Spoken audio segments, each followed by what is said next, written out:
নিজস্ব কলকাতা পৌরসভার কাউন্সিলর ক্লাবরুমে বৃহস্পতিবার সকালে হুলস্থুল কাণ্ড।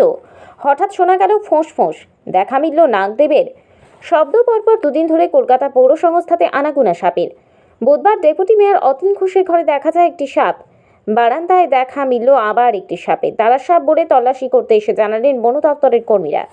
বৃহস্পতিবার সাত সকালে কলকাতা পৌর সংস্থার একেবারে কাউন্সিলর ক্লাবে সাপের তল্লাশিতে কলকাতা পৌর সংস্থার বন দপ্তরের কর্মীরা আসে। সাপের তল্লাশি চালিয়ে খালি হাতে ফিরলেন তারা। অনেকক্ষণ তল্লাশি চালিয়েও পাওয়া গেল না সাপ। তবে সাপ বিষাক্ত নয় বলে দাবি বনকর্মীদের। ইঁদুরের খোঁজে সাপ আসতে পারে বলে অনুমান বনকর্মীদের। যেখানে অনেক সময় কাউন্সিলররা এসে বসেন তার পাশেই বারান্দায় বেরোলো দাঁড়ার সাপ। তবে প্রায় 1 থেকে 1.5 ঘন্টা পরে সাপ কর্মীরা যান।